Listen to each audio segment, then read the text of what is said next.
बेटे ने किया किन्नर से शादी, पिता ने पुत्र व बहू किन्नर को घर में रखने से किया इनकार।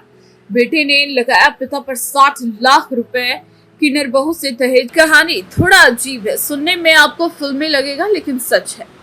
पश्चिम के देशों में ट्रांसजेंडर से शादी करना आम बात है, लेकिन भारतीय समाज इसे स्वीकार करने को कतई तैयार नहीं है। चाहे कानूनी रूप से देश की सर्वोच्च अदालत ने ट्रांसजेंडर के पक्ष में कितना भी कानून बनाया हो। अब जानिए दिल्ली की किन्नर अद्विका चौधरी और पटना के युवक रवि कुमार के बीच प्रेम कहानी कैसे परवान चढ़ी।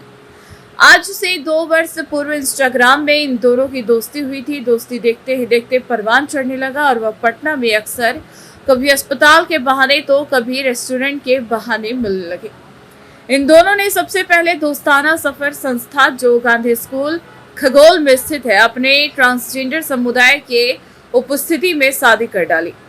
इस शादी को रवि कुमार के परिवार वालों ने मानने से इनकार कर दिया और कहा कि इस शादी को हम लोग नहीं मानते, अपने समाज के बीच में शादी होनी चाहिए। तब इन दोनों ने 25 जून को राम जानकी मंदिर खगोल में शादी कर डाली, पर उस शादी में भी रवि के परिवार वाले नहीं पहुंचे। शादी हो जाने के बाद जब रवि अपनी पत्नी को लेकर अपने घर गया तो वह घर वालों ने घर के अंदर नहीं घुसने दिया और वहीं से भगा दिया। कहा कि तुम केवल अकेले घर में रह सकते हो, तुम्हारी पत्नी जो किन्नर है इस घर में नहीं रहेगी।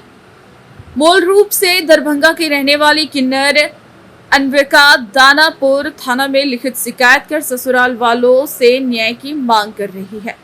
अब देखना है कि अजब प्रेम की गजब कहानी में आगे पुलिस प्रशासन और कोर्ट का क्या रुख रहता है। हुआ फिर ये बोले कि आप हमसे मिलने के लिए आइए। फिर हम मिले, फिर एक दूसरे को टाइम दिए, फिर एक दूसरे को टाइम देते देते फिर हम एक दूसरे के करीब आए। फिर ये बोले कि हम इनसे पूछे कि आपको फ्यूचर में क्या करना है, तो बोले कि हमें ऐसा हमको फ्यूचर में ऐसा कुछ करना है कि जो मेरा साथ पकड़े और पकड़ने के साथ मेरे से आगे बढ़े और मुझे बिहार पुलिस की तैयारी करनी है। तो हमने बोला ठीक है, हम साथ दे रहे हैं, जहाँ तक मुझे देना होगा हम हमेशा देंगे। तो इन्होंने बोला ठीक है, हम देखते हैं कहाँ तक जाओगे। हमने बोला कि मेरा जहाँ तक होगा मैं अपना दूंगा, और फिर उसके बाद हम लोग एक दूसरे से मिलते रहे। पहले तो मुझे हिचक हुआ था, फिर हमने बोला कि ये जो समाज है, ये समाज किसी लायक नहीं है, ना कुछ नहीं करेंगे तभी वो बोलेंगे। फिर हमें हिचक नहीं हुआ, हमने फिर शादी की। फिर हमने अपने घर वालों को भी बताया। मेरे घर वाले उसी टाइम से तुम्हारे में आप इनको घर लेके गई थी? हम घर ले जाना चाहते थे, मेरे घर वाले कभी इंटर करने नहीं नहीं थी। अच्छा ये बताइए आप कि जब आप लोगों ने शादी कर लिया, माँ बाप आपके पास नहीं आए थे, उसके बाद क्या करना? हमने माँ बाप को बोला कि आप एक बार मिल लीजिए, ये चीज़ होती है, ये चीज़ आप क्यों नहीं समझते हैं, ये सब चीज़ें आम बात हैं। एक बार मिलिए, एक दूसरे को टाइम दीजिए और जानिए ये सब चीज़ क्या होती है, उसके बाद आपको पता चलेगा। लेकिन वो कभी एक्सेप्ट ही नहीं कर रहे। वो मैं आपके पिताजी आपको मारते पीटते थे? हाँ, एक बार जब पता चला इनसे कि मेरे बारे में, तो मेरे बड़े भाई जो हैं, मेरे बड़े भाई ने इनसे फेक आईडी से बात की। फिर वो बोले कि तुम्हें कोई लड़की नहीं मिली, तुम्हें तुम्हें छक्का मिला, हिजड़ा मिला, ये मिला। फिर हमने जब विरोध किया तो मेरे पिताजी और मेरा भाई और मेरी माँ तीनों को मिल के मेरे साथ मारपीट करने लगे। फिर हमने इनको फ़ोन किया मारपीट के बाद कि ऐसी ऐसी बात है। तो हमने बोला हम दिल्ली आ रहे हैं, हम ऐसे घर पे क्यों रहे हैं, जो घर वाले जब समझना ही नहीं चाहते हैं। तो फिर इन्होंने बोला हम फिर नेक्स्ट डे चले गए। फिर हम वहीं इनके साथ रहते थे, हम वहीं काम करते थे। मेरा नाम रवि कुमार हुआ। सब नॉर्मल था, 3-3 घंटे बातें होती थी मेरी उनकी। उसके बाद पता नहीं अचानक मेरे ससुर से बातें होती थी, इनकी मम्मी से भी 2-3 बार मेरी बातें हुई हैं। इसके बाद मैं दिल्ली थी, ये दिल्ली गए, मतलब ये घर पे थे।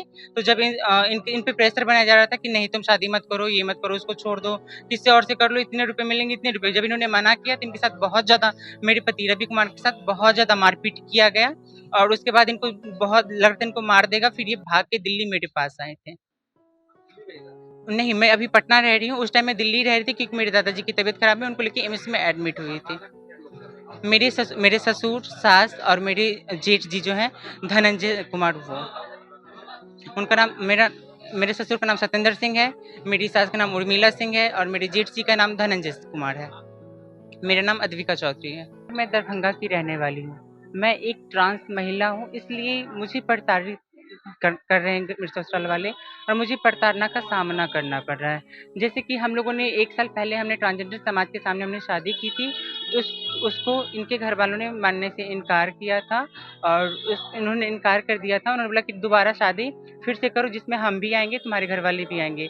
तो हम लोगों ने फिर से 25 जून 2023 को बाबू चौक के राम जानकी मंदिर में शादी फिर से हम लोगों ने करवाने की बात करी और हम लोगों ने सारी तैयारी की। उन लोगों से बात की, उन्होंने बोला कि ठीक है, हम आएँगे शादी में, आप शादी करो। तो हम लोग ठीक है। जब मेरे सारे रिलेटिव आ गए, मेरी सारी ट्रांसजेंडर समाज भी आई, मेरे सारे घर वाले भी आए। उसके बाद जब इनको फ़ोन किया, इनके पापा-मम्मी को, तो कह रहे हैं कि आ रहे हैं, लेकिन शादी हो गई, वो लोग नहीं आए। उसके बाद नहीं आए, तो जब हम लोगों ने बात की, कह रहे हम नहीं आएँगे, हमको ये 60 लाख रुपए चाहिए। अब बताइए मैं 60 लाख रुपए कहाँ से दूँगी? हम लोगों ने सोचा कि चलो कुछ थोड़ा बहुत दे देंगे, क्योंकि रहना तो हमें उसी घर में है। तो अब कहते नहीं, तुम मेरे समाज की अंग नहीं हो, तुम इस समाज की अंग। अब बताएँ, क्या मैं इस समाज की बेटी नहीं हूँ?